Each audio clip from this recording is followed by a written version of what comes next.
இதுல இருந்து இந்த எல்லைகள் எத்தனாவது புள்ளியில இருக்குது? மூளை விட்டத்தை போட்டுட்டு மூளை விட்டத்துல இருந்து செங்குத்தளவா 90 டிகிரில எத்தனாவது எல்லையில எத்தனாவது பாயிண்ட்ல இருக்கு லேடர் போட ஆரம்பிச்சாங்க. மூளை விட்ட செங்குத்தளவு முறைன்னு பேர், டயகனல் ஆப்ஜெக்ட் சிஸ்டம் பேர்.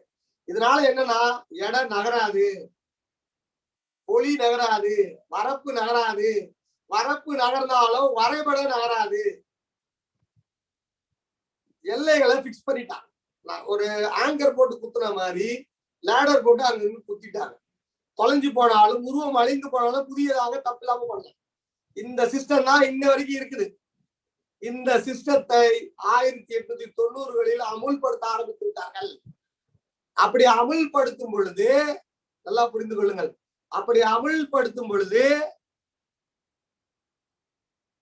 நிலத்தை எல்லா ஊர்லயும் ரீசெட்டில்மெண்ட் பண்ண ஆரம்பிச்சிட்டாங்க. ஏன்னா அக்ரசி ஜாஸ்தியா இருக்கு, தாவா குறைவா இருக்கு, பிரச்சனை குறைவா இருக்கு. அப்படி 2வது சர்வே வரும்போது ட்ரெமன்கீர் செஞ்ச வேலைக்கு ஆர்டர் அங்க வந்துருச்சு. அந்த 2வது சர்வேல கிராமத்துல நிலங்கள் உபரியாக இருந்தால் அந்த நிலங்களை டிசி நிலங்களாக செட்டில்மெண்ட் செய்ய ஆரம்பித்தார்கள். ஒரே ஆண்டுல ஒரே டைம்ல நடந்ததா நிறைய பேர் குழப்பிக்கிறார். ஒரே ஆண்டுல ஒரே டைம்ல கொடுத்ததா ஒரு தகவலை சொல்லிட்டு இருக்காங்க. அந்த கிராமத்துல எப்ப ரீசெட்டில்மெண்ட் நடந்ததோ அந்த டைம்ல உபரி நிலங்கள் செட்டில்மெண்ட் ஆச்சு. அப்போ நாம என்ன வரலாறு எடுக்கணும்? எல்லாரும் பஞ்சம நிலத்தை தனி டாட்டாவா போய் தேடுறாங்க. நிறைய பேர் கிடைக்க மாட்டேன், கிடைக்காது. அந்த கிராமத்தோட டாட்டால செகண்ட் 2வது ரீசெட்டில்மெண்ட் ரெக்கார்டை எடுக்கும் பொழுது அதுல கிடைச்சது. இப்ப காஞ்சிபுரம் மாவட்டம் பாத்தீங்கன்னா முதல் செட்டில்மெண்ட் 1911 தான் ஆச்சு. சில ஊர்ல முதல் செட்டில்மெண்ட் லேட்டா தான் நடக்கும். அப்போ அதை கண்டுபிடிச்சு சில ஊர்ல முதல் செட்டில்மெண்டா இருக்கும், சில ஊர்ல 2வது செட்டில்மெண்டா இருக்கும்.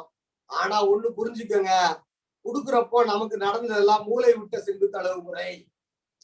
சர்வேவோட மெத்தட் என்ன முறை? நமக்கு கொடுக்குறப்போ அப்போ என்ன மெத்தட்ல சர்வே பண்ணிட்டு இருந்தாங்க? டயகனல் ஆப்ஜெக்ட் சிஸ்டம்னு பேர். இது தொழில்நுட்ப ரீதியா அறிவு இருக்கிறவங்க அதை கண்டுபிடிச்சுக்குவாங்க. மீதி பழைய ரெக்கார்ட்ல நம்ம பேர் வராது, அதை ஒதுக்கி விட்டுறலாம். அப்ப நாம எடுக்க வேண்டியது பெரும்பாலும் 1900க்கு அப்புறம் வந்த ரெக்கார்டுகளை தான் எடுக்கணும். 90ல போட்டு 91 எல்லாத்துக்கும் கொடுக்கல 12 ஏக்கர். அந்தந்த மாவட்டத்துல எப்பெல்லாம் நடக்குதோ அப்பெல்லாம் ஒதுக்கப்பட்டு கிடைச்சிருச்சு. இதெல்லாம் தொகுத்தார்களா?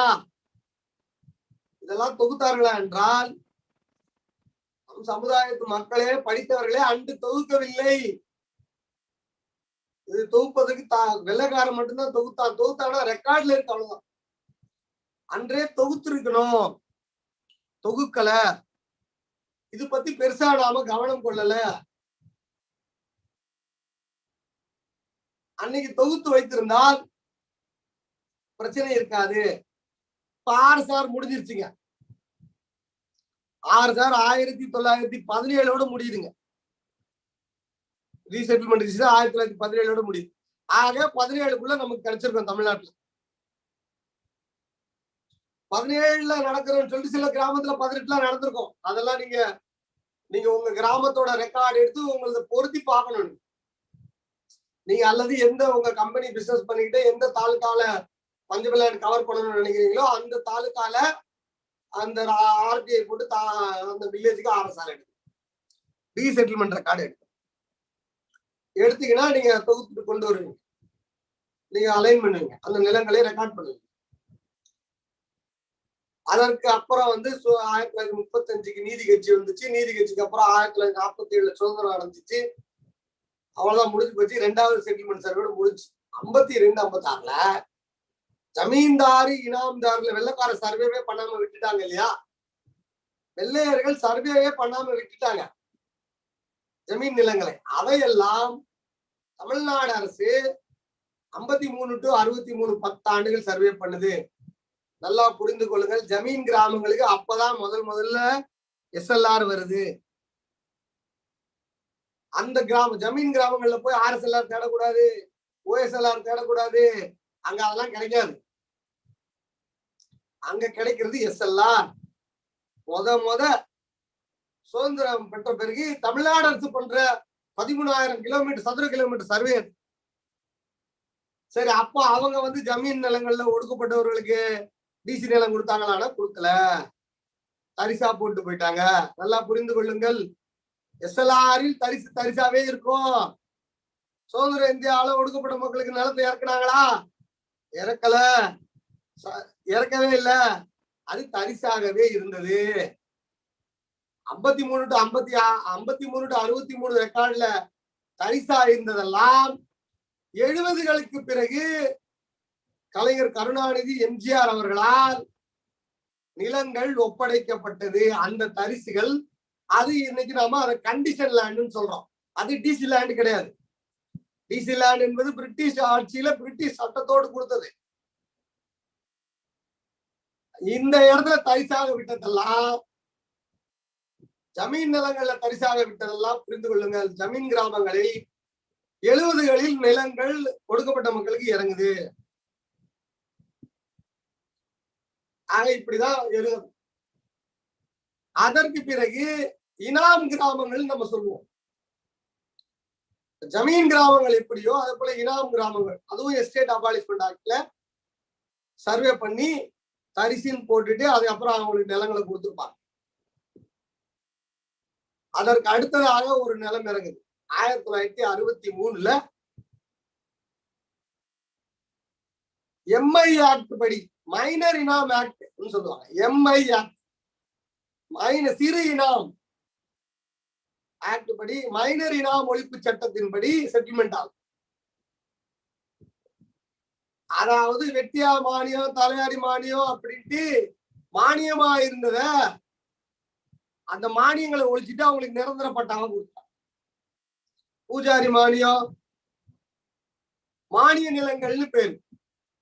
தேவதாயம், தர்மதாயம், மைனர் இனாம், அதுல நிலங்கள் இருக்கு. அப்போ நிலங்கள் ஒட்டுமொத்த தமிழகத்துக்கும் 1820ல ஃபர்ஸ்ட் ரயத்வாரி சிஸ்டம் தாமஸ் பண்ற காலத்துல இறங்குச்சு. 1850 to 60, 70, 80ல ஃபர்ஸ்ட் செட்டில்மெண்ட் OSR இன்னைக்கு நாம சொல்றது பழைய ரயத்வாரி சிஸ்டத்துல இறங்குச்சு.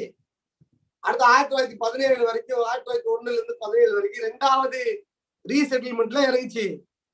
அடுத்தது சுதந்திரம் அடைஞ்ச உடனே ஜமீன் கிராமங்கள்ல SLR-ல இறங்குச்சு. அதுக்கப்புறம் 63, 67ல நிலம் எப்ப இறங்குச்சு? மைனர் இனாம் ஆக்ட்ல இறங்குச்சு. அதுக்கப்புறம் எப்ப இறங்குச்சுன்னா UDR-ல இறங்குச்சு. MGR காலத்துல ST சோமசுந்தரம் அமைச்சரா இருக்கும்போது UDR அறிமுகப்படுத்தப்பட்டது. UDR-ல இறங்குச்சு. நான் இறங்குச்சு அப்படின்னா அந்த மக்கள் யார் அனுப்பிக்கிறாங்களோ அவங்களுக்கே நிலத்தை கொடுத்துட்டாங்க. சர்வசேந்திர உரிமையான்னு சொல்றேன். நிலம் இறங்குச்சு. அடுத்து 90ல கிராம நத்தத்துல இருந்துட்டு வீடு கட்டிட்டு இருக்கிற மக்களுக்கு கிராம நத்தமா சேரி நத்தமா அவங்களுக்கு நிலம் இறங்குச்சு. அப்ப மொத்தமா எத்தனை வாட்டி நிலம் இறங்குச்சுன்னு கவுண்ட் பண்ணிக்கோங்க. 1820ல 1, 1860ல 2, 1900ல 3 ரீசெட்டில்மெண்ட், 1950ல ஜமீன் ஒழிப்பு எஸ்டேட் அபாலிஷ்மெண்ட் ஆக்ட் மேஜர் இனாமு அதுக்கு பேரு, அது 4, அதுக்கப்புறம் மைனர் இனாமு 5, அதுக்கப்புறம் UDR 6, நத்தம் 7, மொத்தம் 7 செட்டில்மெண்ட்ல மக்களுக்கு இறங்கிருக்கு. இதுல நமக்கு எவ்வளவு பங்கு இறங்குச்சுன்னு நீங்க தான் அந்தந்த பகுதியில கணக்கு எடுத்துக்கணும்.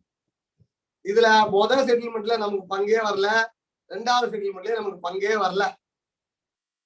3வது செட்டில்மெண்ட்ல பிரிட்டிஷ்காரன் கொடுத்ததெல்லாம் பங்கு வந்துச்சு.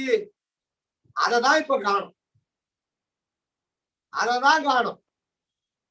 மீதி இருக்கிறதெல்லாம் கண்டிஷன் லேண்டு. கண்டிஷன் மீறினால் உச்சநீதி கண்டிஷன் 30 ஆண்டுகள் கலந்தா தலித்துகள் வேற சமுதாயத்தை வித்தா கூட பிரச்சனை இல்லைன்னு சொல்லிட்டாங்க ஜட்ஜ்மெண்ட்லாம். டிசி நிலம் மட்டும்தான் இன்னைக்கு மீட்கக்கூடியதாக இருக்கு. ரீசெட்டில்மெண்ட்ல இருக்கிறதா மீட்கக்கூடியதா இருக்கு. மீதி எல்லாம் நின்று போச்சு. இது ஒரு பக்கம். வேறு எப்படி நிலம் இறங்குச்சு? இது நான் பொதுவா எல்லாருக்கும் நிலம் இறங்கும் போது நமக்கு நிலம் இறங்கின கதை. அடுத்ததான் எங்க இறங்குச்சுன்னா, என்னைக்கெல்லாம் நில உச்சவரம்பு கொண்டு வந்தாங்களோ 60ல நில உச்சவரம்பு கொண்டு போது சர்ப்ளஸ் லேண்ட் நமக்கு கொடுத்தாங்க. கொடுத்தாங்களான்னா கொடுத்தாங்க. அதுக்கு பேரு எப்பட்டான்னு பேரு. அதற்கு பேரு எப்பட்டான்னு பேரு. தச்சூர் கிராமத்துல, செங்கல்பட்டு மாவட்டத்துல தச்சூர் கிராமத்துல சர்ப்ளஸ் லேண்ட் எடுத்துட்டாங்க. தச்சூர் சர்ப்ளஸ் கிராமம் எடுத்துட்டாங்க. அந்த சர்ப்ளஸ் லேண்ட நிலமற்ற ஒரு 50 ஒடுக்கப்பட்ட மக்களுக்கு தலா 50 சென்ட் வீதம் எப்பட்டா கொடுத்துட்டாங்க. அது நில, ஆனா அவர்களால் சுவாதீனம் எடுக்க முடியவில்லை.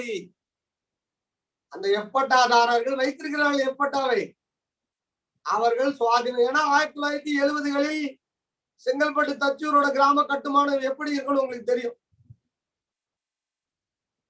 அடுத்து 80 எம்ஜிஆர் பீரியட்ல யூடிஆர் வருது. எப்பட்டான்னு ஒண்ணு கொடுத்ததே மறைச்சிட்டு அந்த பழைய ஓனர் பேர்ல இருந்த பட்டாவை அப்படியே இருக்கிறாங்க. கம்ப்யூட்டரைஸ் ஆகும்போது வசதியா போயிடுச்சு. கணினி மயமாக்கும் பொழுது நம்முடைய தகவல்கள் களவாடப்பட்டன, நமக்கான தகவல்கள் மறைக்கப்பட்டன. எப்பட்டாக்கள் மூலமாக வந்த நிலங்கள் காணடிக்கப்பட்டன. அதே போல ஜமீன் கிராமங்களில் தரிசாக இருந்தது 70களில் கொடுத்த அசைன்மெண்ட் பட்டாக்கள் எல்லாம் மேனுவல். அவை யூடிஆர் பட்டாவில் வரும்போது அப்டேட் ஆகாமல் பார்த்து கொண்டார்கள். அன்று நமக்கு போதுமான கல்வி அறிவு இல்லை.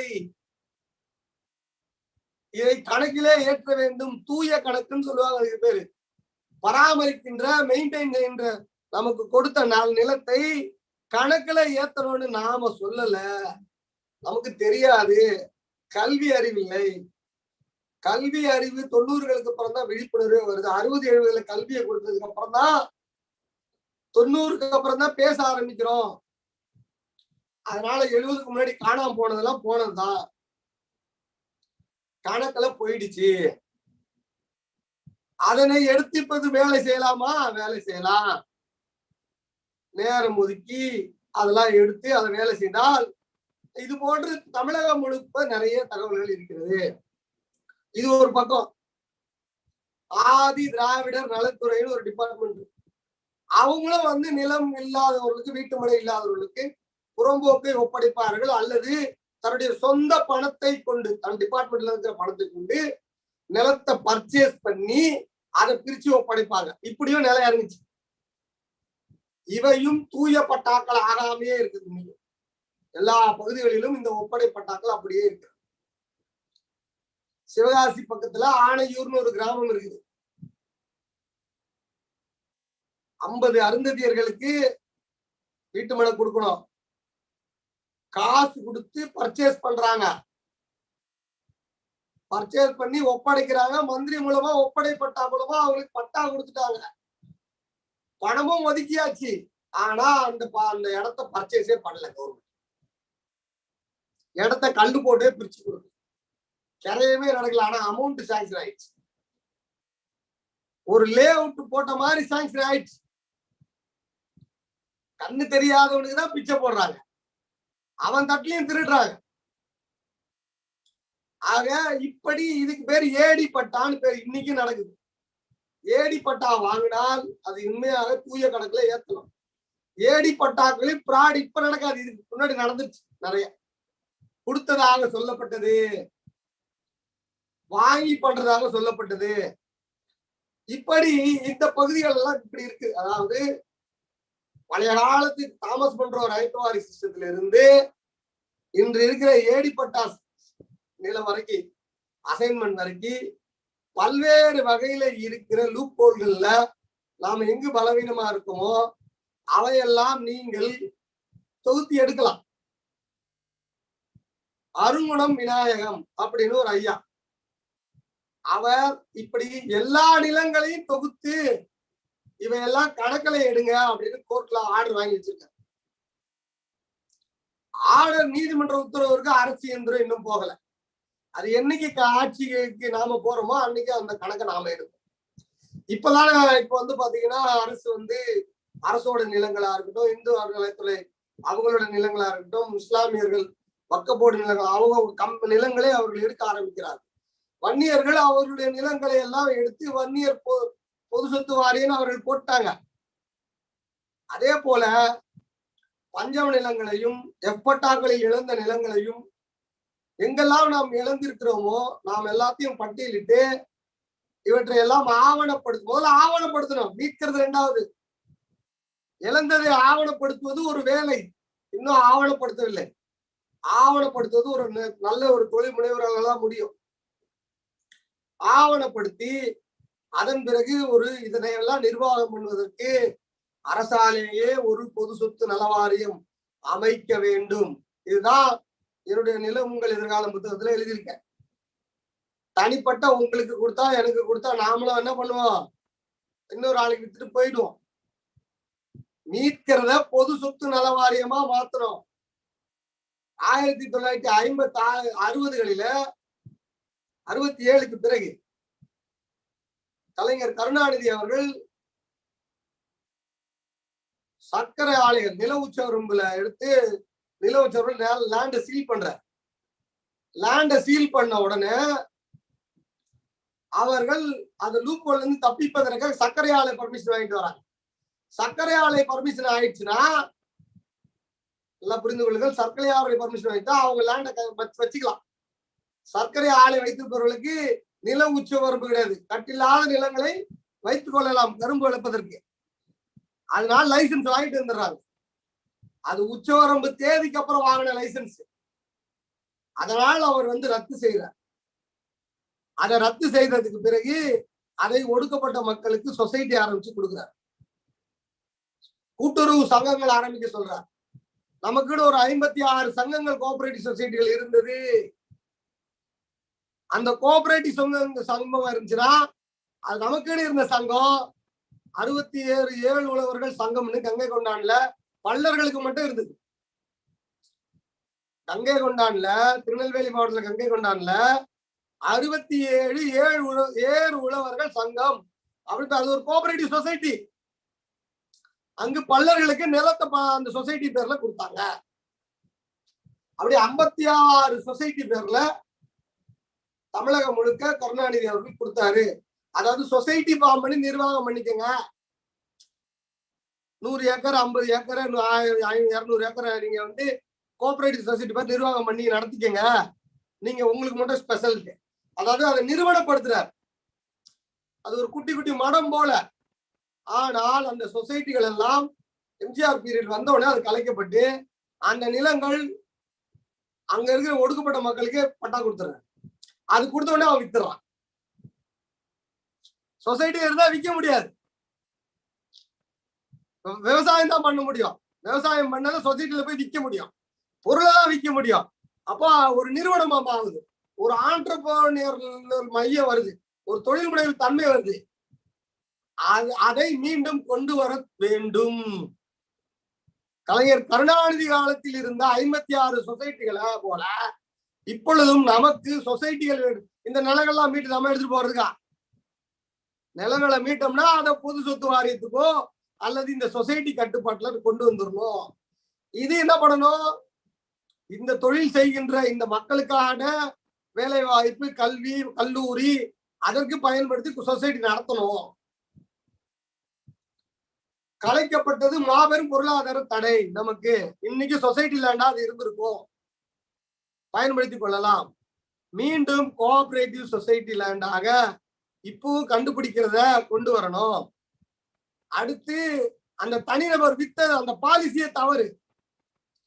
தனிநபர்களுக்கு ஒப்படைக்க கூடாது.